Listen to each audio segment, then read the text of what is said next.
పోయిన వారంలో మనం నేర్చుకున్న దాంట్లో సాతాను ఏం చేస్తాడంటే వాక్యాన్ని ఏం చేస్తాడు? వక్రీకరిస్తాడు.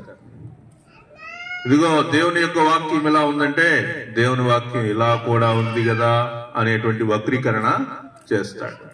తర్వాత అందుకే సుప్రభు వారు నేర్పినటువంటి మార్గం ఏంటంటే వాక్యాన్ని సరిగ్గా సక్రమంగా అర్థం చేసుకోవాలి. ముందు వాక్యాన్ని మనం అర్థం చేసుకోవాలి. వాక్యాన్ని అర్థం చేసుకోకుండా మనం ఎటపడితే అట మాట్లాడకూడదు. దేవుని యొక్క వాక్యం ఎలా ఉందో దాన్ని మనం జాగ్రత్తగా ఆలోచించి నేర్చుకోవాలి. దానికి సాతాను ఏం చేస్తాడంటే వాక్యాన్ని రాంగ్ కాంటెక్స్ట్ లో వాడతాడు. వాక్యాన్ని సరిగ్గా చెప్పాలని ప్రభు చెప్పాడు కదా, ఇప్పుడు వాక్యాన్ని అపవాది ఏం చేస్తాడంటే తప్పు మార్గంలో చూపిస్తాడు. ఇదిగో వాక్యం ఇలా కూడా ఉంది కదా అని చూపిస్తాడు. అప్పుడు మనం ఏం చేయాలో తెలుసా? వాక్యాన్ని సందర్భ సహితంగా వాడాలన్నమాట.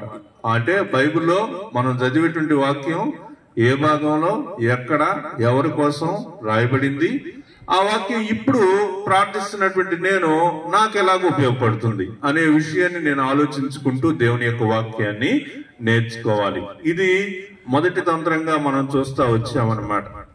ఇంకా ఈరోజు వచ్చేటప్పటికి నిన్న పోయిన వారం మనం నేర్చుకున్న విషయాల్లో ఇక్కడ మనం ఏం చూస్తా ఉన్నామంటే నాకేం కావాలి అనేటువంటి దాంట్లో సాతాను కుతంత్రాలు నాకు అర్థం అవ్వాలి, సాతాను పనితీరు అర్థం కావాలి, సాతాను యొక్క ఆలోచనలు తెలియాలన్నమాట.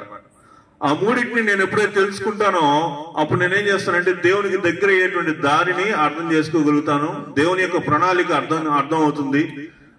దేవుని యొక్క ఆయుధాలు ఎలా వాడాలి అనే విషయాలు మనకి అర్థం అవుతాయి అన్నమాట. ఇది మన అనుదిన జీవితంలో ప్రతి నిమిషము, ప్రతి గంట, ప్రతి ఒక్క పూట మనకి అపవాది యొక్క తంత్రాలను ఎదుర్కొనేటువంటి దానికి కావలసినటువంటి శక్తి మనకెంతో అవసరమై ఉన్నది.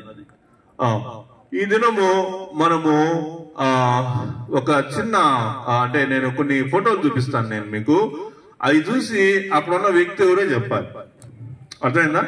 అక్కడ నేను కొన్ని ఫోటోలు చూపిస్తాను, అవి చూసి మీరు ఆ వ్యక్తి ఎవరో నాకు చెప్పాలి.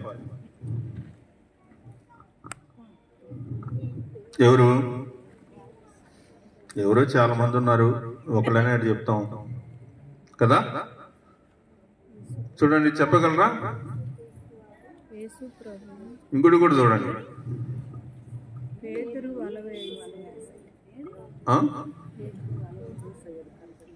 ఇక్కడ ప్రభు ఉన్నాడు, ఇక్కడ ప్రభు ఉన్నాడు, ఇక్కడ పేతురు ఉన్నాడు, ఇక్కడ పేతురు ఉన్నాడు, ఇంకా కొంతమంది శిష్యులు ఇక్కడ ఉన్నారు, ఇక్కడ ఉన్నారు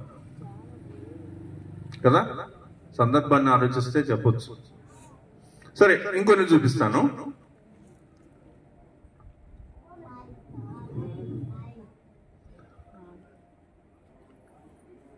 ఈ రెండింటితో అతనికి సంబంధం ఉంది. కొద్దిగా ఆలోచించండి, గబక్కని చెప్పేస్తారేంటి? కొద్దిగా ఆలోచించండి. ఈ రెండింటితోటి ఆ వ్యక్తికి సంబంధం ఉంది.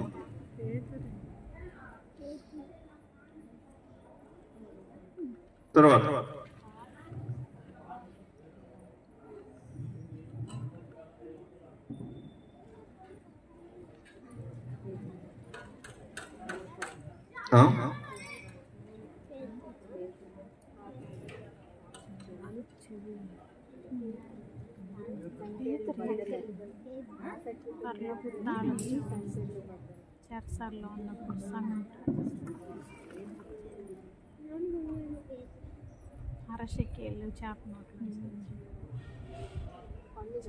చెప్పగలరా?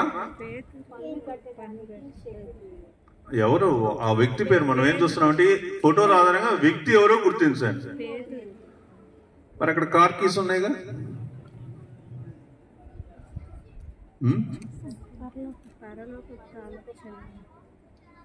పేతురు అయితే మరి కార్ కీస్ ఎందుకు ఉన్నాయి?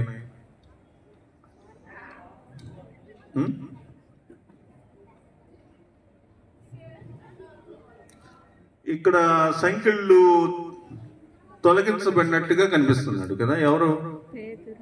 పేతురేనా? మరి తాళాలు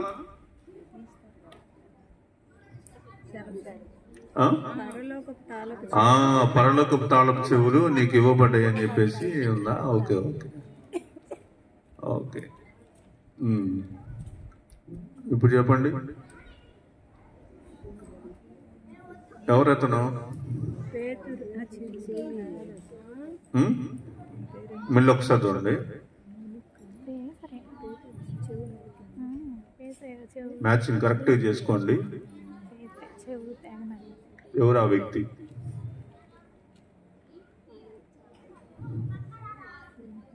ఆ వ్యక్తి పేరు సరే, మరి రాయి ఎందుకు? రాయి రాళ్ళు ఎందుకు? కేఫా. బాబాయ్ బాగా చెప్పారు. అతన్ని కేఫా అని పిలిచారు. ప్రభు ఆయన్ని కేఫా అని పిలిచారు. ఆ తర్వాత మరి పుంజు ఎందుకు?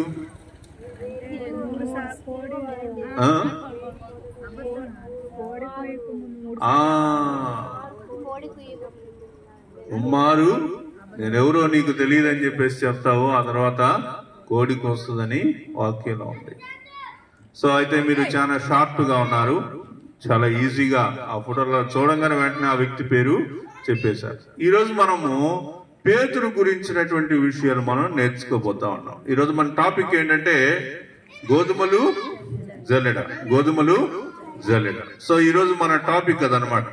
అపవాది తంత్రాల్లో రెండవ భాగము గోధుమలు జల్లెడ. ఈ రెండవ విషయాన్ని మనం ఈ రోజు ఈ సాయంకాలం వేళ కొన్ని నిమిషాలు నేర్చుకోబోతా ఉన్నాం. అపవాది కుతంత్రాలు దాంట్లో రెండవ భాగం ఏంటంటే గోధుమలు జల్లెడ. మన యొక్క వాక్య భాగం అధ్యాయము 31వ వచనం నుంచి 34వ వచనం భాగం వరకు మనకి ఈ యొక్క వాక్య భాగము ఉంటా ఉంది. లూకాసు సువార్త 22వ అధ్యాయము 31వ వచనం నుంచి 34వ వచనం వరకు. సీమోను సీమోను, ఇదిగో సాతాను మిమ్మును పెట్టి గోధుమల వలె జల్లించుటకు మిమ్మును కోరుకొనెను గాని నీ నమ్మిక తప్పిపోకుండానట్లు నేను నీ కొరకు వేడుకొంటిని. నీ మనసు తిరిగిన తర్వాత నీ సహోదరులను స్థిరపరచుమని చెప్పాను. అయితే అతడు, ప్రభువా, నీతో కూడా చెరలోనికి నీ మరణమునకును వెలుటకు సిద్ధముగా ఉన్నానని ఆయనతో అనగా, ఆయన పేతురు, నీవు నన్నెరుగనని ముమ్మారు చెప్పు వరకు నేడు కోడి కుయ్యదని నీతో చెప్పుచున్నాను నేను. కాబట్టి ఇక్కడ ప్రభు వారికి పేతురికి మధ్యలో ఉండేటువంటి ఒక చిన్న సంభాషణ మనం చూస్తా ఉన్నాం. ఈ యొక్క సంభాషణ దేవుడు మన యొక్క వినికిడిలో ఆశీర్వదించినట్లుగా ఒక చిన్న ప్రార్థన చేద్దాం. ప్రేమ కలిగిన తండ్రి, కృప కలిగిన దేవా, రాజరక్షక నాయన యేసయ్యా, ఈ భూలోకంలో మేము జీవిస్తున్నటువంటి యొక్క జీవితము ఇటు మంచికి అటు చెడుకి రెండు విషయాలతోటి పెనవేసినటువంటి స్థితిలో ఉంది. అంటే అపవాదిలోను దేవునిలోను కలిసినటువంటి భాగాలలో మేము జీవిస్తున్నటువంటి పరిస్థితులుగా ఉంటా ఉంది. అయితే నాయన, ఈ యొక్క లోకపు పోక మా మనసుని మేము స్థిరపరచుకోలేకపోతా ఉన్నాం. కాబట్టి మంచేదో చెడేదో మేము తెలుసుకోగలిగితే ఆ చెడు విషయాన్ని మేము దూరం పెట్టడానికి కోసం ఈ యొక్క అపవాది తంత్రాలు అనేటువంటి భాగాన్ని నేర్చుకుంటా ఉన్నాం. గతించినటువంటి వారంలో ప్రభు నాయన కొన్ని విషయాలు మేము నేర్చుకుని ఉన్నాం. ఈ యొక్క వారంలో ప్రభు మరికొన్ని విషయాలు పేతురు జీవితంలో నుంచి మేము నేర్చుకుని పోతా ఉన్నాం. మీరు మాకు కృప చూపి మాకు తోడుగా ఉన్నామని కోరుతూ ఉన్నాం. సమస్త మహిమాగంతా ప్రభావాన్ని మీకే ఆరోపిస్తా ఉన్నాం. ఇక్కడ చేరి వచ్చినటువంటి ప్రభు నాయన సహోదరి సహోదరులందరిని బట్టి ప్రార్థిస్తా ఉన్నాం. మీ కృప చూపండి, మీ దయ చూపండి. అపవాది యొక్క తంత్రాలు ఇక్కడ పని చేయకుండానట్లుగా సహాయం దయచేయండి. వచ్చిన వారందరూ శ్రద్ధగా వాక్యం వినుటకు, అపవాది యొక్క తంత్రాలు ఏంటి అనే విషయాలు నేర్చుకోవడానికి కృప చూపవలసిందిగా కోరుతూ యేసు నామం పేరిట ప్రార్థిస్తున్నాను తండ్రి, ఆమేన్. ప్రియులారా, మనము ఈ యొక్క భాగాన్ని నేర్చుకుంటా ఉన్నాం. ఏంటి ఆ భాగం అంటే లూకాసు సువార్త 22వ అధ్యాయము 31 నుంచి 34 వరకు ఉన్నటువంటి ఈ యొక్క భాగం. ఈ యొక్క భాగము నిజానికి ఎక్కడ ఉంది అంటే ప్రభువారు ఆ మేడ గది మీద అక్కడ మరి ఉన్నప్పుడు పస్కా పండుగ సమయంలో ఆ మేడ గదిలో శిష్యులతో కలిసి చేసినటువంటి చివరి రాత్రి భోజనంలో తన శిలువ మరణం గురించి చెప్తా ఉన్నాడు అనమాట. ప్రభువారు తన మరణం గురించి చెప్తున్నాడు. నేను ఇలా మరి సైనికులు వస్తారు, నన్ను బంధిస్తారు, మీలో ఒకడు నన్ను అప్పగిస్తాడు, ఆ విషయాలని చెప్తా ఉన్నాడు. మీలో ఒకడు నన్ను అప్పగిస్తాడు, నన్నెవరు అప్పగిస్తాడో ఆ మనుషుడికి శ్రమ అన్న ఈ సంభాషణ మధ్యలో ఊహించని రీతిగా ప్రభు వారు పేతురు గురించి చెప్తున్నాడు. పేతురుతో ఏమన్నాడు? సీమోను సీమోను, సాతాను నిన్ను జల్లించాలని కోరుకుంటున్నాడు. సాతాను నిన్ను జల్లించాలని కోరుకుంటున్నాడు. కాబట్టి ఇక్కడ మనం ప్రభువారు ఈ విషయాలన్నిటినీ, అంటే తనను ఎవరు అప్పగించబోతున్నారో, ఆయన బలలో ఎవరెవరున్నారో ఆయనకు కృతజ్ఞతాస్తుతులు చెల్లించి వారికి ఏ విధంగా మరి చెప్తున్నాడో ఈ విషయాలన్నీ చెప్తూ పేతురుతోటి ఉండటుండి, పేతురు సాతాను నిన్ను జల్లించాలని కోరుకుంటున్నాడు అనే విషయాన్ని చెప్తూ ఉన్నాడు. పిల్లరా, ఈరోజు మరి ఈ యొక్క విషయాన్ని, పేతురు జీవితంలో జరిగినటువంటి ఈ యొక్క విషయాన్ని మనము నేర్చుకోబోతా ఉన్నాం. పేతురు జీవితంలో జరిగిన ఒక ఘోర భయానకమైనటువంటి సంఘటన గురించి ఈరోజు మనం నేర్చుకోబోతున్నాం అన్నమాట. ఏంటి ఆ ఘోరమైనటువంటి భయానకమైనటువంటి సంఘటన, ఏం జరిగింది అనే విషయాన్ని మనం నేర్చుకోవాలి. పేతురు అన్నప్పుడల్లా మీకు ఎవరు గుర్తు రావాలంటే సాధారణమైనటువంటి ఒక వ్యక్తి అని గుర్తు రావాలి. అర్థమైందా?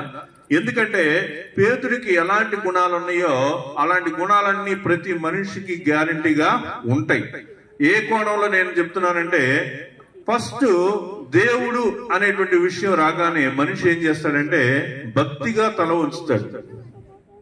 దేవుడు అనగానే సాధారణంగా ఏ మనిషి అని ఏం చేస్తాడు? భక్తిగా తల ఉంచుతాడు. అది ఏ దేవుడైనా కానీ, ఏ దేవుడైనా దేవుడు అనే విషయం రాగానే మనిషి ఏం చేస్తాడంటే తల ఉంచుతాడు. దేవుడు, ఏ దేవుడైనా కానీ వాళ్ళు నమ్మినటువంటి దేవుడి ప్రకారంగా ఓకే దేవుడు అనే ఒక భక్తి వాతావరణం అనేటువంటిది మనసులకు వెంటనే వచ్చేసింది. ఎంత వేగంగా వచ్చిందో అంత వేగంగా వెళ్ళిపోద్ది, ఎంత వేగంగా వస్తుందో అంత వేగంగా వెళ్ళిపోద్ది. కాబట్టి మనిషి అనేటువంటి వాడు భక్తి అనేటువంటి విషయంలో ఎంత బాగా ఒప్పుకుంటాడో, లేదా భక్తికి ఎప్పుడైతే వంగుతాడో అంత త్వరగా ఏం చేస్తాడంటే అక్కడ నుంచి లేచి వెళ్ళిపోతాడు. అంటే భక్తి జీవితం అనేటువంటి విషయంలో ఉండట్టుండి నిర్ణయం తీసుకుంటాడు, ఉండట్టుండి దానిలో నుంచి తొలగిపోతాడు. కాబట్టి ఈ విషయాలన్నిటినీ అనుసరించినప్పుడు పేతురు జీవితాన్ని మన యొక్క జీవితానికి మనం అన్వయించుకుంటూ గనక ఈ యొక్క వాక్యాన్ని మనం ధ్యానం చేస్తా ఉంటే మనము అపవాది యొక్క తంత్రాలు అనేటువంటి పేతురుని ఎలాగా పరీక్షించాయి, అపవాది యొక్క తంత్రాలు పేతురి మీద ఎలాగా ప్రభావం చూపాయి అనేటువంటి విషయాలను మనం జాగ్రత్తగా అర్థం చేసుకోగలుగుతాం. కాబట్టి ఇక్కడ ప్రభువారు తన శిష్యులతోటి కలిసి ఆయన చివరిగా ఆయన సిలువ మోయక మునుపు, సిలువలో మరణించక మునుపు తన యొక్క శిష్యులందరితోటి కలిసి విందు చేసి ఆ తర్వాత ఆయన ఎక్కడికి వెళ్ళబోతున్నాడు? ఆయన ప్రార్థన చేసుకోవడానికి వెళ్ళబోతా ఉన్నాడు. ప్రియులరా, ఈ విషయంలో పేతురుతోటి మాట్లాడుతున్నటువంటి ఆ విషయాన్ని మనము నేర్చుకుంటా ఉన్నాం. ఏంటది? సీమోను సీమోను, సాతాను నిన్ను జల్లించాలని కోరుకున్నాడు, సాతాను నిన్ను జల్లించాలని కోరుకున్నాడు. కాబట్టి ఇక్కడ మనం ఒక ఉదాహరణగా ఇంకొక వాక్య భాగాన్ని మనం చూద్దాం. ఏంటి ఆ వాక్య భాగం అంటే, యోబు ఊరకయే దేవుని యందు భయభక్తులు గలవాడాయన. ఇక్కడ యోబు విషయం దగ్గరికి వచ్చేటప్పటికి మనం ఆలోచిస్తే, యోబుని పరీక్షించక మునుపు, లేదా అపవాది యోబును శోధించక మునుపు అపవాది దేవుని సన్నిధికి వచ్చాడు. వచ్చి అదిగో భూలోకంలో యోబు అనేటువంటి వ్యక్తిని నువ్వు చూసావా? అతడు నా ఎడల ఎంత నిందారహితుడిగా ఉన్నాడో నీకు తెలుసు కదా. అంటే అతడు ఊరకే దేవుని యందు భయభక్తులు గలవాడు ఆయన అని చెప్పేసి అపవాది అడుగుతా ఉన్నాడు. ఆ యొక్క యోబును నాకు అప్పగించు అని అపవాది ప్రభుతోటి చెప్తా ఉన్నాడు. కాబట్టి అని అపవాది దేవునితోటి అనటం మనకి తెలుసు. అది నిజమైన యథార్థమైన భక్తి అని నిరూపించుకోవడం కోసం యోబు పరీక్షింపబడేందుకు దేవుడు అపవాదిని అనుమతించడం మనకి తెలుసు. అంటే ఇక్కడ నేను ప్రభు ఏం చెప్తాడంటే, దేవుడు ఏం చెప్తాడు?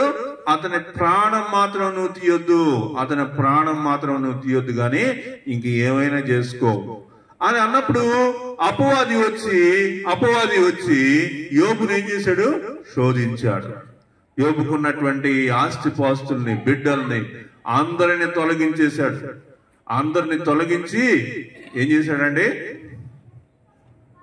బాధాకరమైనటువంటి రోగాన్ని పెట్టాడు. కాబట్టి ఎంతో పలుకుబడి కలిగినటువంటి వాడు, ఎంతో ధనవంతుడు, ఎంతో భక్తి కలిగినటువంటి వాడు ఇక్కడ ఆ యోబు అనేటువంటి వ్యక్తి ఏమయ్యాడంటే, అపవాది జల్లించాలని అనుకున్నాడు యోబుని. దేవుడు దానికి అంగీకరించాడు. దేవుడు దానికి అంగీకరించాడు. కాబట్టి ఇక్కడ కూడా పేతురుని జల్లించేందుకు అనుమతించమని అపవాది కోరాడని స్వయంగా ప్రభువే అంటా ఉన్నాడు. కాబట్టి ప్రభువే చెప్తా ఉన్నాడు. ఏమంటున్నాడు? సీమోను సీమోను, అపవాది నిన్ను జల్లించాలని అనుకుంటా ఉన్నాడు. అంతకుముందు యోబును జల్లించాలని అనుకున్నాడు. దేవుడు పర్మిషన్ ఇచ్చాడు. పర్మిషన్ ఇస్తే యోబును అపవాది ఏం చేశాడు? జల్లించాడు. కానీ ప్రాణాన్ని తీయడానికి మాత్రం దేవుడు అనుమతి ఇవ్వలేదు. కాబట్టి ప్రియులరా, మనం చూస్తా ఉన్నాము, ఈ వచనం రెండు సత్యాలను చెప్తుంది. ఏంటంటే, మనల్ని అప్పగించమని అడిగేటువంటి సాతాన్ని చూస్తా ఉన్నాం. సాతాన్ ఏం చేస్తున్నాడంటే మనల్ని అప్పగించమంటున్నాడు. ఏమంటున్నాడు? అప్పగించమంటున్నాడు. దేవుడు ఏమంటున్నాడు? మన బలహీనత ఎరిగి మన యొక్క విశ్వాసం చెదరకూడదని మన కోసం విజ్ఞాపన చేసేటువంటి ప్రభువుగా మనల్ని చూస్తా ఉన్నాం. అపవాది ఏం చేస్తున్నాడు తెలుసా? మనందరి గురించి, మిత్రాన్ని నాకు అప్పగించు, పలానా సహోదరిని నాకు అప్పగించు. ఎందుకని అప్పగించమంటున్నావు? ఎందుకంటే ఆ సహోదరి చాలా భక్తిగా జీవిస్తుంది. ఆ సహోదరి యేసు ప్రభువుని నమ్ముకున్న కాడి నుంచి ప్రార్థనకు రెగ్యులర్ గా వెళ్తుంది. ఆ సహోదరి మరి నీ యొక్క కార్యాల్లో చాలా యాక్టివ్ గా ఉంది. తన యొక్క ప్రవర్తన విషయంలో కూడా నిందారహితురాలిగా ఉంది. నాకు అప్పగించు అని అపవాది దేవుణ్ణి అడుగుతా ఉంటాడు అనమాట. ఈ యొక్క వచనాలను బట్టి మనం చూసినప్పుడు అలాగా అపవాది మన గురించి అడుగుతాడని దీన్ని బట్టి మనకి తెలుస్తా ఉంది. తర్వాత చూడండి, ఇక్కడ అయితే అలా అడిగినప్పుడు పేతురు ఏమన్నాడు అనే విషయాలు మనం చూద్దాం. పేతురు అసలు నిజానికి ఆ అపవాదిని జల్లించాలనుకుంటున్నాడు. అయినా నీ యొక్క విశ్వాసం చెదిరిపోకుండా ఉండటం కోసం నేను దాన్ని అంగీకరించలేదు అని ప్రభువు చెప్పాడు కదా ముందు వచనాల్లో. మనం అది చదివినటువంటి క్రమాన్ని అనుసరించి మనం చూసినప్పుడు, అవును ప్రభువా, చాలా వందనాలయ్యా, నన్ను భద్రపరిచినందుకు, నా కోసం తండ్రిని వేడుకున్నందుకు స్తోత్రాలని పేతుడు అంటే అని పలుకుంటే బాగుండేది. అలా అని ఉంటే బాగుండేది. ప్రభువా, నన్ను రక్షించినందుకు థ్యాంక్స్ అయ్యా. ఆ అపవాది నన్ను గురించి నన్ను జల్లించాలని అడిగాడు కదా. అడిగినప్పుడు నువ్వు నన్ను అపవాదికి అప్పగించకుండా నన్ను రక్షించినందుకు, నన్ను భద్రపరిచినందుకు వందనాలని చెప్పాల్సింది పేతుడు. కానీ అలా అనకుండా పేతుడు ఇంకోలాగా స్పందించాడు. ఏమన్నాడండి? ప్రభువా, నీతో కూడా చెరలోనికి నీ మరణమునకు వెళ్ళుటకు సిద్ధముగా ఉన్నాను. ప్రభా, నువ్వు ఏదైతే అనుకుంటున్నావో అది నేను చేస్తాను అంటే అది వేరే విషయం. కానీ పేతురు ఏం చేస్తున్నాడంటే, ఇక్కడ నువ్వు మరణానికి వెళ్తే అక్కడ కూడా నేను రావటానికి సిద్ధం, నీతో చావటానికైనా నేను సిద్ధంగా ఉన్నానని తన యొక్క విశ్వాసాన్ని గురించి ప్రభుకి చెప్తా ఉన్నాడు. పేతురు యొక్క విశ్వాసం పేతురికి ఎక్కువ తెలుసా, ప్రభుకి ఎక్కువ తెలుసా? పేతురు యొక్క విశ్వాసం యొక్క స్థాయి పేతురికి ఏమర్థం అవుతుందంటే, నేను ప్రభు పక్కనే ఉన్నాను, ప్రభు చేసేటువంటి గొప్ప గొప్ప ఆశ్చర్య కార్యాలు, అద్భుత కార్యాలు, స్వస్థతలు నేను చేయగలుగుతున్నాను, అంతటి శక్తి నాకు కూడా ఉంది. కాబట్టి నేను కూడా యేసు ప్రభువు లాగా, లేదా లాగా కాకపోయినా ప్రభు ఎలాగైతే శక్తివంతుడిగా ఉన్నాడో నేను కూడా ఆయనకి లాగే ఉండగలను. ఆయన ఎలాంటి బాధలు అనుభవిస్తానికి ఆయన సిద్ధపడుతున్నానని చెప్తున్నాడో ఆ బాధల్లో కూడా నేను ఉంటాను అని తీర్మానించుకుంటా ఉన్నాడు. అయితే ప్రభు ఇక్కడ వెనకేం ఆలోచిస్తున్నాడంటే, పేతురు యొక్క విశ్వాసమును, ఆయన యొక్క విశ్వాసం యొక్క స్థాయిని కొలత వేస్తూ ఉన్నాడు. దాని గురించి ఆలోచిస్తున్నాడని మనం చెప్పొచ్చు అన్నమాట. అయితే దానికి ఏమనంటే బాగుండేదంటే, ఏం పర్లేదు ప్రభువా, నీ వెంట ఖైదుకు రమ్మ నేను సిద్ధమే అంటా ఉన్నాడు. నిన్ను అపవాది, నిన్ను సైతాను జల్లించాలని అనుకుంటున్నాడు అంటే నన్ను రక్షించు ప్రభువా అనాల్సినోడు పోయి ఏమంటున్నాడంటే, ఏం పర్లేదు ప్రభువా, నీ వెంట ఖైదుకు రమ్మనే సిద్ధమే, నీ కోసం చావాల్సి వచ్చినా నేను సిద్ధమే. ఇంకా ఏమంటున్నాడు, నా విశ్వాసం చెదరదు, నేను నిన్ను విడిచి వెళ్లే ప్రసక్తే లేదు అని పేతురు ధీమాగా మాట్లాడుతున్నాడు. అసలు ఆ సమాధానంలోనే మనకి, ప్రభుతోటి చెప్పినటువంటి సమాధానంలోనే మనకి ఒక పెద్ద తేడా అనేటువంటిది కనిపిస్తా ఉంది. దేవుని సన్నిధికి వెళ్ళినప్పుడు మనల్ని మనం ప్రూవ్ చేసుకోకూడదు. నేను ఇట్లాంటి దాన్ని, నేను అట్లాంటి దాన్ని, నేను ఇంత గొప్పదాన్ని, అది ఇదని నీ సొంత విషయాలను నువ్వు దేవుని సన్నిధిలో మాట్లాడకూడదు. అక్కడ మనం ఏం చేయాలంటే ప్రభు నామాన్ని ఘనపరచాలి. ప్రభు, నీ శక్తి ద్వారా నేను జీవించాలి, నీ కృప ద్వారా నేను జీవించాలి. ప్రభు, నన్ను అపవాది నుంచి తప్పించినందుకు వందనాలు అని మనం అలా చెప్తే బాగుంటది. కానీ ఇక్కడ పేతురు అలా చెప్పకుండా తాను గొప్పగా అనుకుంటా ఉన్నాడు. కాబట్టి చూడండి, యేసుక్రీస్తు దైవ కుమారుడు అన్న సంగతి, లేదా దేవుడే అన్న సంగతి పేతురు మర్చిపోయాడని అనిపిస్తా ఉంది. ప్రభుతోటి అలా మాట్లాడేటువంటి విషయంలో ఆయన తన యొక్క దైవత్వాన్ని కూడా, ప్రభు యొక్క దైవత్వాన్ని కూడా ప్రశ్నించినటువంటి వానిగా ఉన్నాడు. కాబట్టి దయనీయమైనటువంటి మాటలు మాట్లాడుతున్నట్లుగా అనిపిస్తా ఉన్నాడు. సాతాను నిన్ను కోరుకున్నాడు, నేను నీ కొరకు తండ్రిని వేడుకున్నాను అని ప్రభు అన్నప్పుడు పేతురు ఏం అర్థం చేసుకోవాలి చెప్పండి? మళ్ళీ చదువుతున్నా చూడండి, సాతాను నిన్ను కోరుకున్నాడు, నేను నీ కొరకు తండ్రిని వేడుకున్నాను అని ప్రభు అన్నప్పుడు పేతురు ఏం చెప్పాలి? ఏమని అర్థం చేసుకోవాలి? ఈ వచనం మీకు అర్థమైందా? సాతాను నిన్ను కోరుకున్నాడు, సాతాను అడుగుతున్నాడు, సాతాను పేతురుని అడుగుతా ఉన్నాడు, పేతురుని నాకు ఇచ్చేయి అని ప్రభు, అపవాది ప్రభుని అడుగుతూ ఉంటే, నేను నీ కొరకు తండ్రిని వేడుకున్నాను. ఆయన ప్రధాన యాజకుడిగా ఉండి, హెబ్రీయులకు రాసిన పత్రికలో మనం చదివినప్పుడు ఆయన మనకు ప్రధాన యాజకుడిగా ఉండి ఆయన ఏం చేస్తున్నాడు? నిరంతరం మన కొరకు తండ్రిని వేడుకుంటా ఉన్నాడు. యాచనలు విజ్ఞాపనలు ఆయన సమర్పించేటువంటి వారిగా ఉన్నాడు. కాబట్టి మన పక్షాన అలాగా పేతురు గురించి కూడా ప్రభు తండ్రిని వేడుకున్నాడనేటువంటి విషయం చెప్పినప్పుడు పేతురు దాన్ని బట్టి ఏం అర్థం చేసుకోవాలి? కానీ పేతురు ఏం అర్థం చేసుకున్నాడు అనే విషయాన్ని మనం చూద్దాం. ఒక గోధుమ గింజను జల్లించి పట్టుకోవాలని సాతాను. ఇక్కడ పేతురుని దేంతో పోల్చినటువంటి స్థితి మనకు కనిపిస్తుందంటే గోధుమ గింజతోటి. పేతురు దేంతోటి పోల్చబడ్డాడు? ఇక్కడ గోధుమ గింజ. ఆ చాట లేకపోతే ఆ జల్లెడ అనేటువంటిది ఎవరి చేతిలో ఉంది? అపవాది చేతిలో ఉంది. అపవాది చేతిలో జల్లెడ ఉంది. ఆ జల్లెడలో ఏమున్నాయి? గోధుమలు ఉన్నాయి. దాని మీద ఏమున్నాయి? గోధుమలు ఉన్నాయి అనుకోండి. ఆ గోధుమలో ఒక గోధుమ ఎవరు? ఇక్కడ పేతురుగా మనకి కనిపిస్తా ఉన్నాడు. కాబట్టి గోధుమ గింజని జల్లించి పట్టుకోవాలని సాతాను, ఆ గోధుమ గింజను తప్పించాలని తండ్రిని వేడుకునేటువంటి ప్రభు. కాబట్టి ఇక్కడ రెండు ప్రధానమైనటువంటి విషయాలు మనకు కనిపిస్తున్నాయి. అపవాది యొక్క తంత్రాల్లో ఒక విషయం మనకేం కనిపిస్తుందంటే, అపవాది నిరంతరం మనల్ని ఇవ్వమని అడుగుతాడు. అర్థమైందా? అపవాది నిరంతరం దేవుడి దగ్గరికి వచ్చి ఏమంటాడంటే, నాకు అతను ఇచ్చేయి, నాకు అతను కావాలి, నాకు ఇవ్వని అడుగుతా ఉంటాడు. దానికి ప్రభు ఏం చేస్తుంటాడంటే, ప్రభు ఆ గింజని అపవాది చేతిలోనికి పోనీయకుండా తప్పించాలని తండ్రిని వేడుకుంటా ఉంటాడు. కాబట్టి అపవాది చేతుల్లోనికి మనం పోకుండా ఉండడం కొరకు తండ్రి మన కొరకు నిరంతరము తండ్రిని వేడుకునేటువంటి వానిగా మనము చూస్తా ఉన్నాం. అయితే పేతురు తన అతి ధీమాతో పేతురు లాంటి ఆ గోధుమ గింజ జల్లెడలోకి దూకేస్తా అనటం అన్ని మనం ఇక్కడ చూస్తా ఉన్నాం. అయ్యా, నేను నీతోటి మరణానికైనా నేను సిద్ధమే, నువ్వు ఎక్కడికైనా నువ్వు సిలువకు అప్పగించబడితే అక్కడికైనా నేను సిద్ధమే అంటే ఇక్కడ ఏం చెప్తుందో తెలుసా? మనం సాధారణంగా దాన్ని మనం ఏమనుకుంటున్నాం అంటే విశ్వాసం అనుకుంటున్నాం. ఎంతకాలం ఏమనుకుంటున్నాం చెప్పండి? పేతురికి ఉన్నటువంటి విశ్వాసం, మరణానికైనా తెగించాడే అనేటువంటి విశ్వాసం కలిగినటువంటి వాడే అని మనం అనుకుంటున్నాం. కానీ నిజానికి అది అపవాది యొక్క కుతంత్రం అనేటువంటి విషయం మనకు తెలియదు.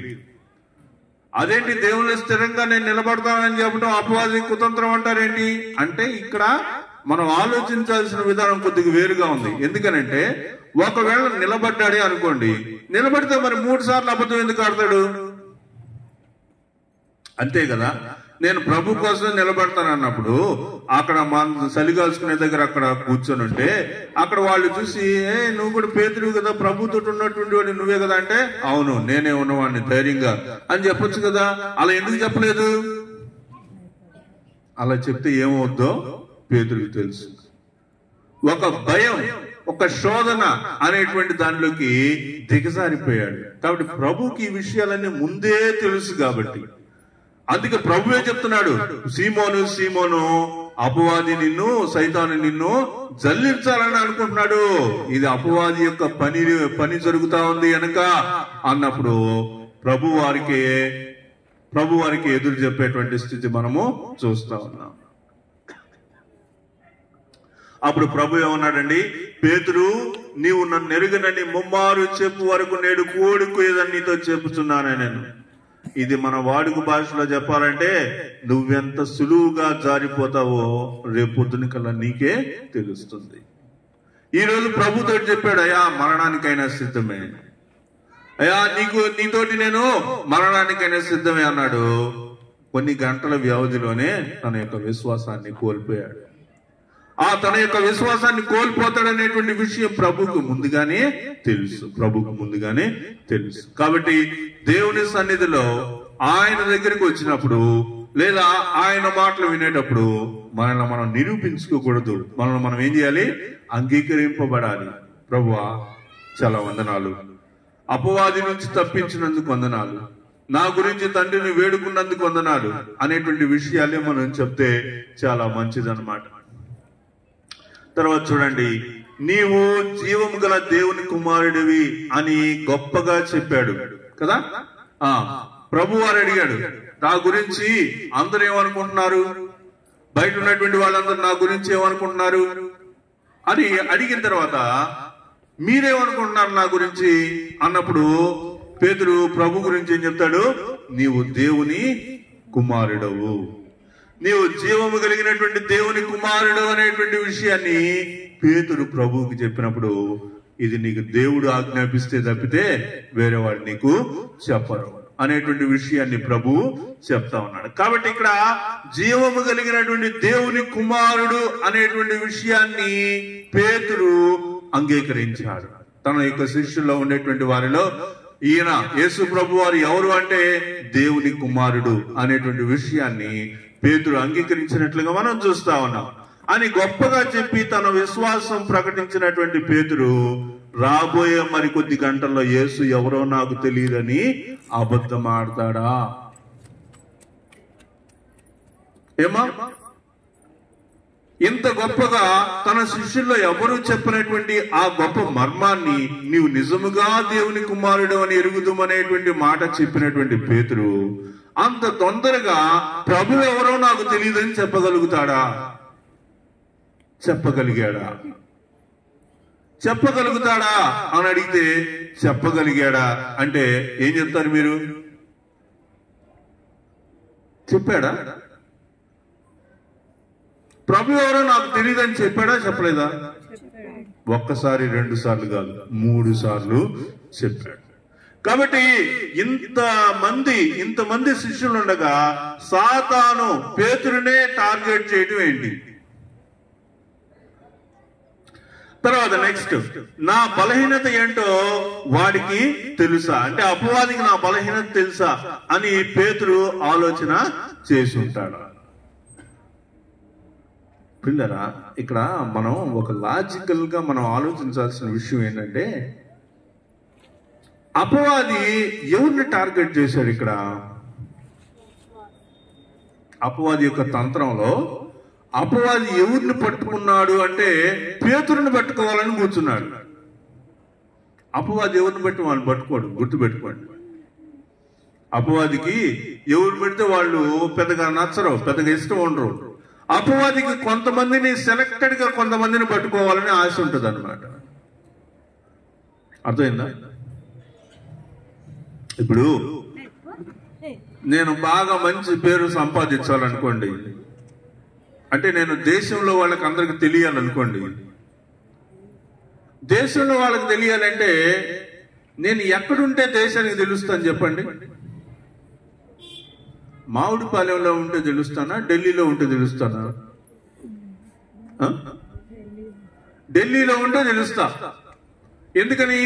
అది ఇండియాకే, భారతదేశానికే క్యాపిటల్ సిటీ కాబట్టి. క్యాపిటల్ సిటీలో ఉన్నప్పుడు సాధారణంగా అక్కడ ఉండేటువంటి వ్యాపారులకైనా, అక్కడుండి పనిచేసే వాళ్ళకైనా, అక్కడుండి కనిపించేటువంటి వాళ్ళకి సాధారణంగా అందరూ తెలుస్తూ ఉంటారు.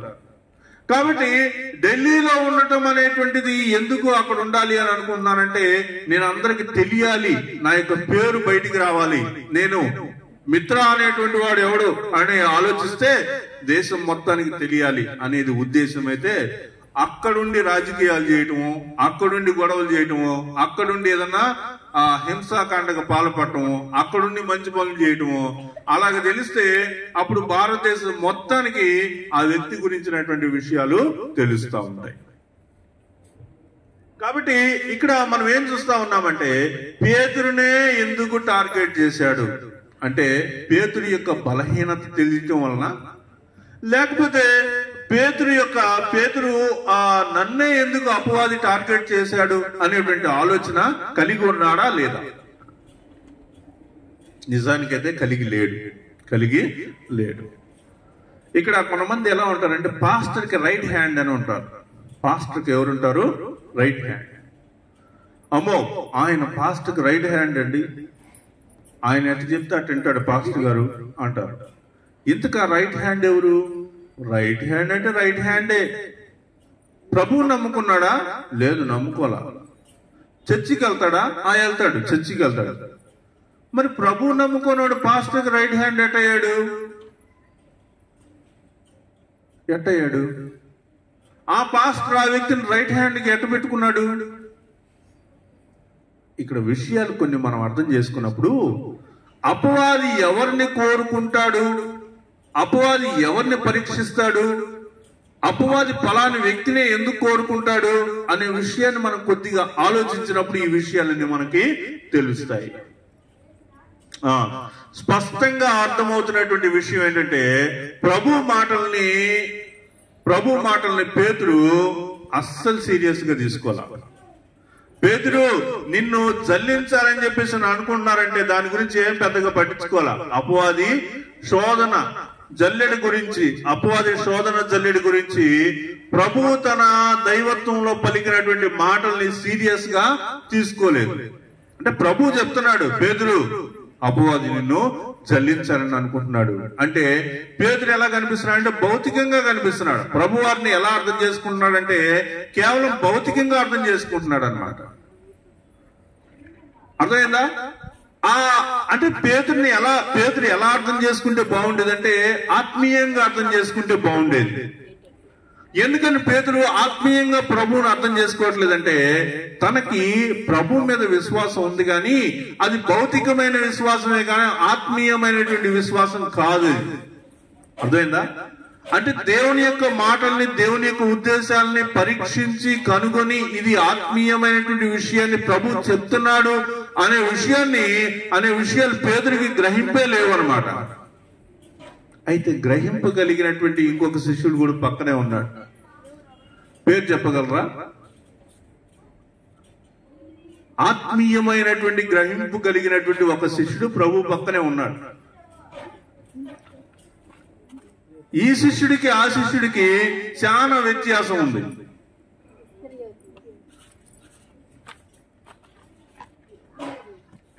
ఆ శిష్యుడు కూడా ఒక పుస్తకం రాశాడు బైబిల్లో. ఒకటిగా దాదాపు 3 రాశాడు. యోహాను. మనం మత్తయి సువార్త, మార్కు సువార్త, లూకా సువార్త 3 సువార్తలను ఒకలాంటి అర్థాన్ని ఇచ్చే పుస్తకాలుగా కనిపిస్తే మనకి యోహాను సువార్త ఒక్కటే చాలా తేడాగా కనిపిస్తుంది అనమాట. మనకి మీకు ఒక విషయం చెప్పనా, ఎవరికన్నా బైబిల్ ఇచ్చేటప్పుడు బైబిల్ ఇచ్చి చదవండి అయ్యా, బైబిల్ చదవండి అని ఇచ్చేటువంటి వాళ్ళు బైబిల్ ఇవ్వకపోతే ఇంకొక పుస్తకం ఇస్తారు. అదేంటో తెలుసా? యోహాను సువార్త. ఏమిస్తారు? యోహాను సువార్త. అంటే ఒక్క యోహాను సువార్త ద్వారా కూడా మనం కంప్లీట్ గా బైబిల్లో ఉండే విషయాలు నేర్చుకోవచ్చు అన్నమాట.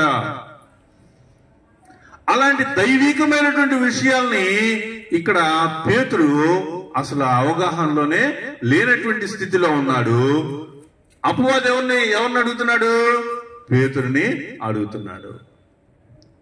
తర్వాత నీ విశ్వాస స్థిరత్వం కోసం నేను తండ్రిని వేడుకగా తీసుకోవట్లా. నీ విశ్వాసం గురించి నేను తండ్రిని వేడుకున్నాను పేతురు అంటే, వేడుకున్నావా? సరే. ఎందుకంటే విశ్వాసంలో లోతుపాతులు లేవు కాబట్టి ఈ పేతురికి అంతవరకే ఆలోచించగలుగుతున్నాడు. నన్ను ఎరుగనని అబద్ధమాడబోతున్నావు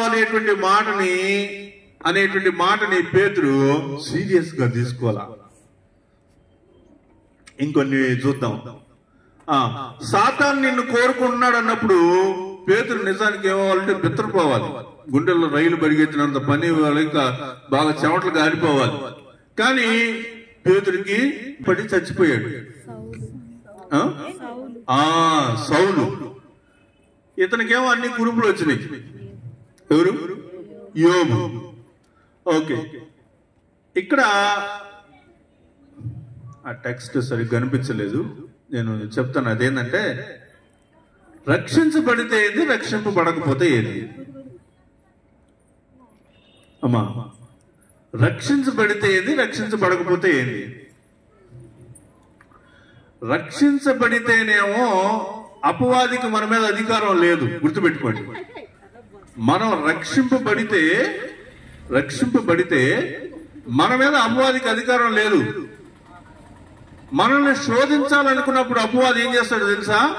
దేవుడి దగ్గరికి వెళ్ళి అడుగుతాడు అని అనుకుంటున్నాను. మీరు దాన్ని జాగ్రత్తగా ఆలోచించాలి. ఏంటంటే రక్షించబడితే ఏంది, యొక్క విశ్వాసంలో ఉన్నారు కాబట్టి వాళ్ళకి చిన్న కష్టం కలిగించాలన్నా అపవాది ఏం చేయాలి? దేవుడి దగ్గరికి వచ్చి అడగాలి. అయితే దేవుడు దానికి అంగీకరిస్తాడా లేదా అంటే కొన్ని అంగీకరిస్తాడు. అది కూడా నేను మీకు చెప్తా. దేవుడు ఏదైనా హెచ్చరిక చేస్తే అది నిజంగా హెచ్చరికే. అమ్మ, దేవుడు నీతో మాట్లాడుతున్నాడంటే దేవుడు మాట్లాడుతున్నాడు అని అర్థం. అమ్మ, నువ్వు తప్పు చేస్తున్నావు, దేవుడు నిన్ను క్షమిస్తాడు, నువ్వు దేవుని సన్నిధికి రా, పాపాలు ఒప్పుకో అంటే ఒప్పుకోవాలంతే. అంతేగా దానికి ఎదురు మాట్లాడటానికి లేదు. పేతురు ఏం చేశాడంటే ఎదురు మాట్లాడతాడు. పేతురు ఏం చేస్తున్నాడు? ఎదురు మాట్లాడు. ప్రతిదానికి ఎదురు మాట్లాడుతున్నాడు. తర్వాత అది హెచ్చరికైనా లైట్ గా ఈజీగా తీసుకోవడానికి వీల్లేదు. దేవుని యొక్క వాక్యాన్ని కొంతమంది లైట్ గా ఈజీగా ఏదోలే పాస్టర్ కదా, ఆయన చెప్పాల్సింది చెప్తాడు కదా, చెప్పుకోనియండి అయ్యా, చెప్పుకోనియండి అని లైట్ గా తీసుకుంటారు దేవుని యొక్క వాక్యాన్ని. యేసుక్రీస్తు ఏదైనా మాట చెప్తే అది సీరియస్, అది ఫైనల్, అదే సత్యం. రేపు పొద్దున కల్లా నువ్వు 3 సార్లు అబద్ధం ఆడతావని ప్రభు అంటే అదేంటి? అది నిజం, అది సీరియస్ మ్యాటర్ అన్నమాట. ప్రభు నువ్వు 3 సార్లు కదా, 30 సార్లు అన్నా కానీ నేను మాత్రం నిన్ను కాదన్నే అనను అంటానికి లేదు. ఆయన ఒక మాట చెప్తే అది జరిగిద్ది అంతే. దేవుడు ఒక మాట చెప్పితే దాన్ని ప్రశ్నించడానికి లేదు. ఎందుకనంటే చెప్పినోడు మనిషి కాదు, చెప్పినోడు ఎవరు? దేవుడు. ఆ విషయాన్ని మనం గుర్తుపెట్టుకోవాలి. అది ఫైనల్, అది జరిగి తీరుతుంది. ప్రభు అలా అన్న తర్వాత కూడా ఇంకా ఎవరైనా ఆర్గ్యూ చేస్తారా? అలా కాదని నిరూపించుకోగలరా అంటే ఎవరి వల్ల కాదు. ప్రియులరా, ఈ విషయాలు కొద్దిగా మీరు ఆలోచించి మీరు నమ్మాలని కోరుతా ఉన్నా. ఈ విషయం ఏంటది? నాకు నేనుగా ప్రభువుని వెంబడించగలనని అనుకోవటం మూర్ఖత్వం. నేను చర్చికి వెళ్ళాల్సిన అవసరం లేదు. నాకు దేవుడి గురించి తెలుసు, నాకు దేవుడి గురించి బాగా తెలుసు. ఎంతమంది వాక్యం చెప్పినా నాకు వాక్యం తెలుసు, చెప్పాల్సిన అవసరం లేదు. ఇదే కదా వాక్యంలో ఉంది అని కొంతమంది ఆర్గ్యూ చేస్తూ ఉంటారు. ఎప్పటికీ కూడా నీకు నీవుగా ప్రభువుని వెంబడించాలని అనుకోలేవు. అలా అనుకోవటం కేవలం మూర్ఖత్వం. యేసు మీద ఆధారపడటం కంటే నా అంతట నేనే యేసుని వెంబడించగలను అనేటువంటి ధీమా ప్రమాదకరం. నాకు రక్షణ అవసరం లేదు అంటారు కొంతమంది, అది చాలా ప్రమాదకరం.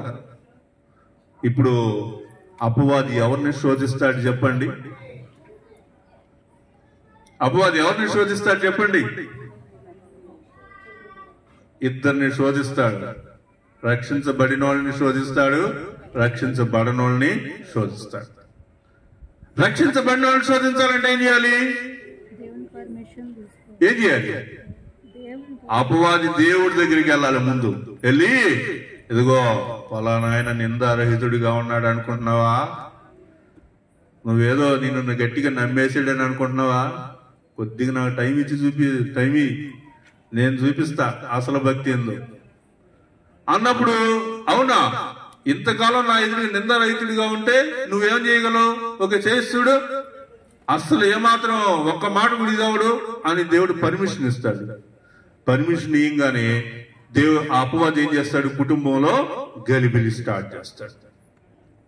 మన కుటుంబంలో రక్షణ పొందిన తర్వాత మన కుటుంబంలో జరుగుతున్నటువంటి రకరకాలైనటువంటి విపత్కరమైన పరిస్థితులన్నిటి కారణం ఎవరో తెలుసా?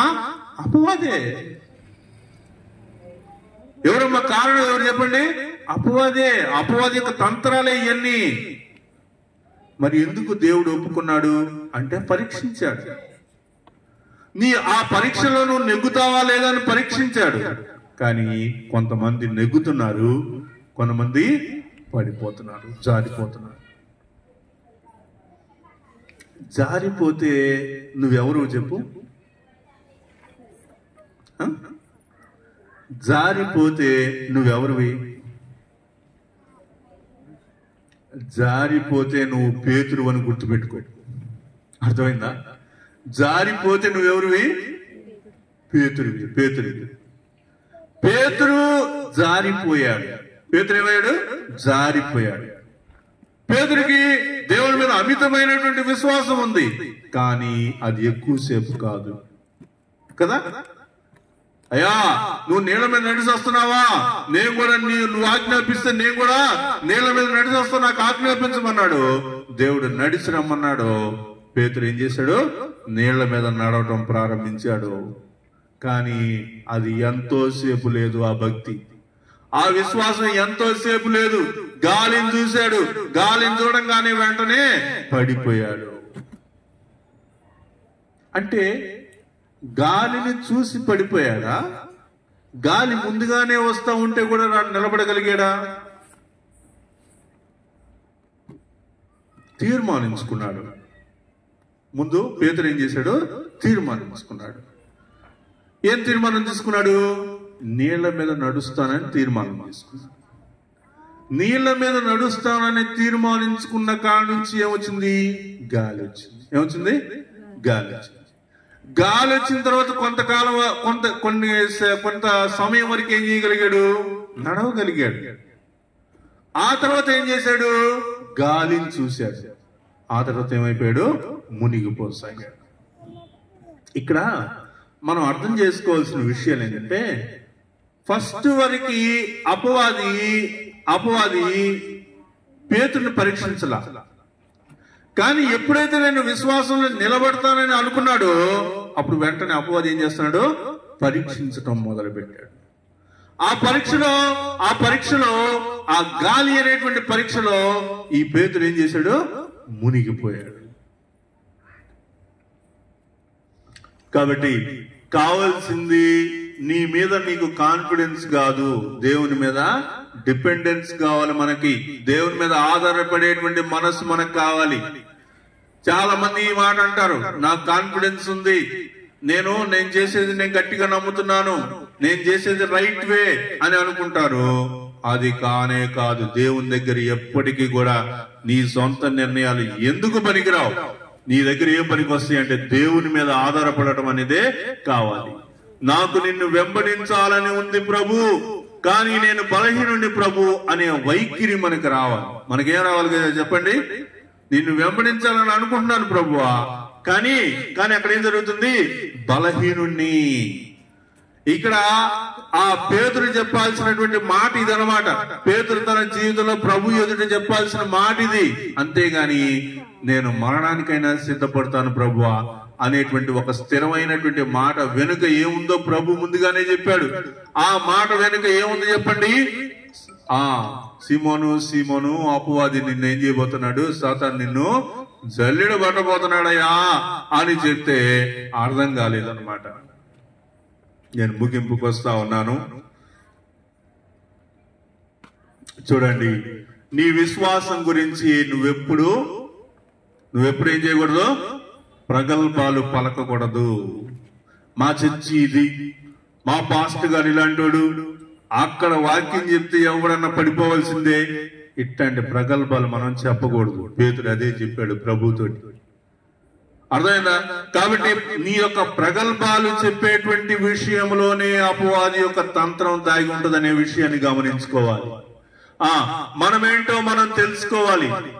చెరకైనా మరణానికైనా నేను రెడీ అన్నవాడు మరి దేనికి భయపడ్డాడో గాని అబద్ధం ఆడేశాడు కదా. మరణానికైనా చెరకైనా నేను రెడీ అని చెప్పినాడు, ఆ చెప్పిన కాసేపుకి ఏం చేశాడు? అబద్ధం ఆడేశాడు. మన యొక్క విశ్వాస జీవితాలు కూడా ఇలానే ఉన్నాయి. మనందరం దేవుని యొక్క వాక్యంలో స్థిరపడాలని, బలపడాలని, దేవుని యొక్క మార్గంలోనే నడవాలని ఎన్నో రకాలుగా మనం అనుకుంటా ఉన్నాం. మాట ఇచ్చిన కాసేపుగా మనం ఏం చేస్తున్నాం? పడిపోతున్నాం. మన యొక్క స్థితిగతులు అలానే ఉంటా ఉన్నాయి. ఆ విషయాన్ని మనం అర్థం చేసుకోవాలి. తాను నిలుచుతున్నానని తలంచుకుని వాడు పడకుండానట్లు జాగ్రత్తగా చూసుకోవాలి కదా. వాక్యంలో మనం చదివినప్పుడు నేను ఎక్కడైతే నిలబడి ఉన్నానో ఆ నిలబడినటువంటి విశ్వాసంలో ఏమై ఉండాలి? పడిపోకున్నట్లుగా జాగ్రత్తగా ఉండాలి. ఈ విషయంలో పేతురు ఏం చేస్తున్నాడు?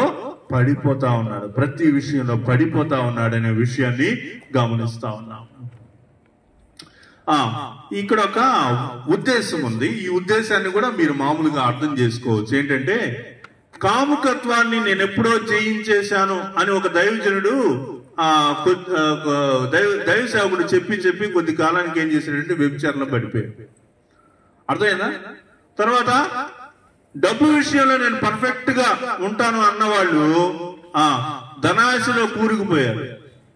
నేను నిప్పు అనే ప్రగల్భాలు పలికిన వాళ్ళు నిరువులైపోయారు. మనం రోజు గుర్తుంచుకోవాల్సిన సంగతి ఏంటంటే, ఆదాము స్వభావం, పతన స్వభావం ఇంకా మనలో ఉంది. మనం ఇంకా పరిపూర్ణులము కాలేదు. ఇది గుర్తుపెట్టుకోవాలి. నేను రక్షింపబడ్డాను, చర్చికి వెళ్తున్నాను, వాక్యం వింటున్నాను, ఇంట్లో ప్రార్థన చేసుకుంటున్నాను, పర్ఫెక్ట్ గా ఉన్నాను అనే మాట మనకు రాకూడదు ఎప్పుడు. ఎందుకని? మన యొక్క స్వభావం ఎక్కడి నుంచి స్టార్ట్ అయింది? ఆదాము పతనం దగ్గర నుంచి స్టార్ట్ అయింది. అక్కడి నుంచే స్టార్ట్ అయింది కాబట్టి ఆ పతన స్వభావం అనేటువంటిది ఆదాము నుంచి మనలో ఇంకా ఉంది కాబట్టి మనం పరిపూర్ణులము కాదు. తర్వాత నిన్ను శోధించడానికి అపవాదికి 100 ప్రయత్నాలు చేయాల్సిన అవసరం లేదు. నిన్ను జల్లించడానికి 100 జల్లెళ్ళు వాడికి అవసరం లేదు. నీ బలహీనత ఏంటో వాడికి తెలుసు. అక్కడే మనల్ని పట్టుకుంటాడు. ఇప్పుడు అపవాది తంత్రాల్లో నేను మీకు చెప్పాలనుకున్న విషయం ఇదే అన్నమాట. ఏంటంటే, నీ బలహీనత ఏంటో అక్కడే అపవాది పట్టుకుంటాడు. యూత్ మీటింగ్ లో అయితే ఈ విషయాన్ని నేను ఎలా చెప్తానంటే, ఒకవేళ చెప్పగలిగితే ఎలా చెప్తామంటే, నువ్వు ఒక పేపర్ మీద నీ బలహీనతలన్నీ రాసుకోవాలి. ఏం చేయాలి? నీకున్న బలహీనతలన్నీ రాసుకోవాలి. బలహీనతలన్నీ ఒక దగ్గర రాసుకోగలిగితే నీకేం అర్థమైందో తెలుసా? ఆ బలహీనతలను నువ్వు చదివినప్పుడు నీకు ఒక ఐడియా వచ్చింది అనమాట. నా బలహీనత ఇది, ఈ బలహీనతను బట్టి నేను అవమానించబడుతున్నా, ఈ బలహీనతను బట్టి సమాజంలో మంచి పేరు పోగొట్టుకున్నా, ఈ బలహీనతను బట్టి దేవునికి దగ్గరికి కాలేకపోతున్నా అని ఆ బలహీనతను నువ్వు ఎప్పుడైతే చదువుకుంటావో దాని గురించి నువ్వు ఒక ప్లాన్ చేసుకోగలుగుతావు, ఒక ప్రణాళిక వేసుకోగలుగుతావు.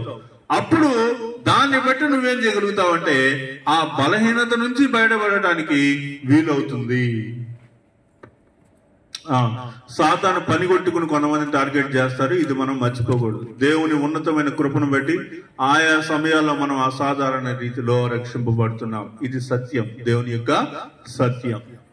తర్వాత నేను ఇంకా విశ్వాసంలో ఉండటానికి కారణం ఏంటంటే, నా సామర్థ్యం కాదు, నా నమ్మకత్వం కాదు, ఆయన కృప, ఆయన విశ్వాసమే. అర్థమైందమ్మా నేను చెప్పింది? నేను ఇంకా విశ్వాసంలో, నేను ఇంకా రక్షింపబడినటువంటి స్థితిలో దేవుని యొక్క విశ్వాసంలో ఉన్నాను అంటే అది నా యొక్క సామర్థ్యాన్ని బట్టో, నా యొక్క నమ్మకత్వాన్ని బట్టో కాదు, దాన్ని బట్టో కాదు. ఇంకా నేను ప్రభువులోనే ఉన్నాను అంటే దాని అర్థం ఏంటి చెప్పండి?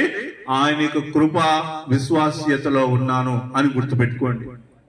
సాతాను జల్లెడలోకి వెళ్లకుండా కాపాడేది ఆయనే.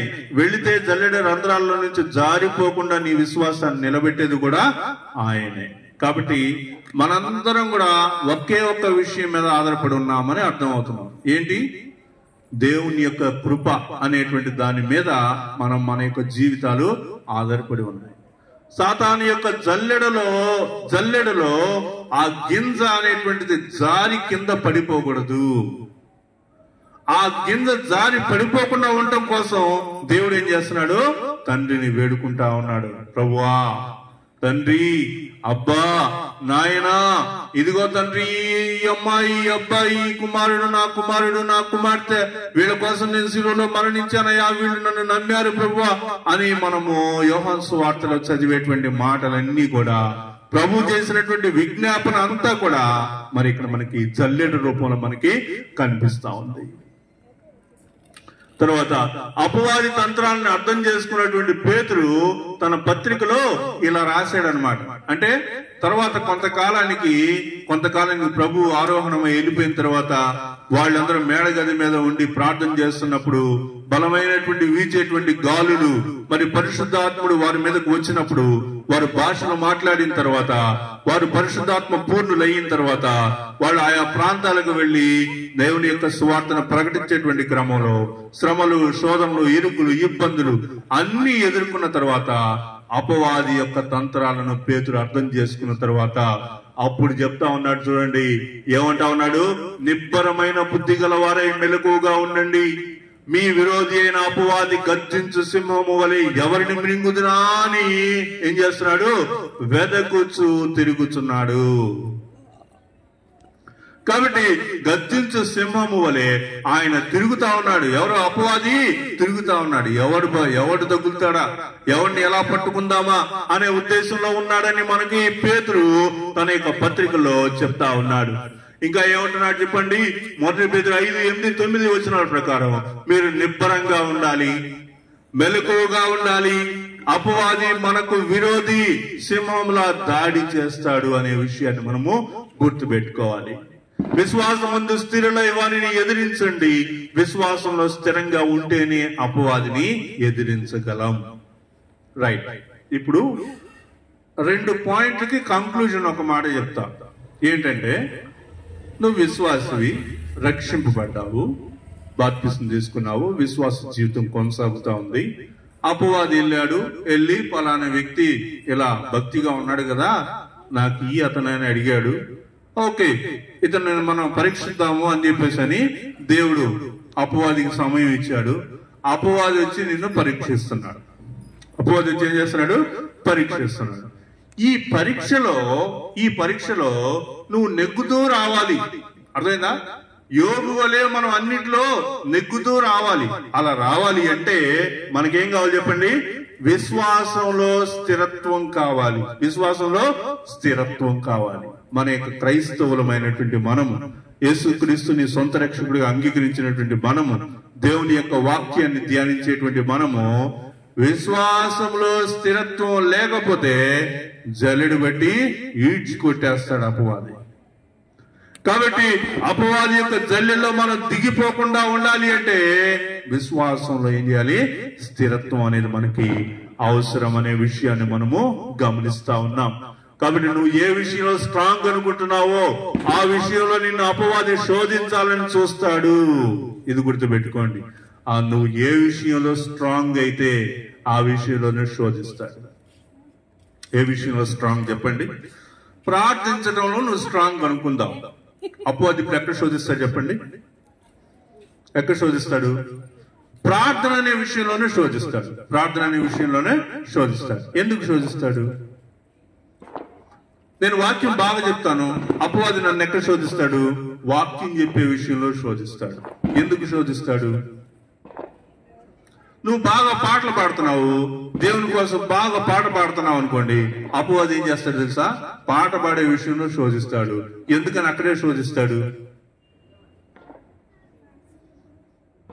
ఎందుకంటే అపవాది తనను తాను ప్రూవ్ చేసుకోవడానికి ప్రయత్నం చేస్తాడు. అర్థమైందా? ఎందుకని నువ్వు ఏ విషయంలో స్థిరంగా ఉన్నావో, ఏ విషయంలో విశ్వాసంలో స్థిరత్వం కలిగి ఉన్నావో ఆ విషయంలోనే ఎందుకు శోధిస్తాడు అంటే, దానిలో నువ్వు వీగిపోతే అప్పుడు దేవుడి దగ్గరికి వెళ్ళి అపవాది ఏం చెప్తాడు?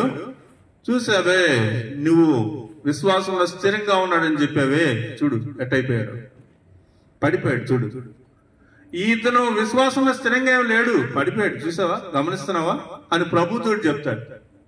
అప్పుడు ప్రభు ఏం చేస్తాడు?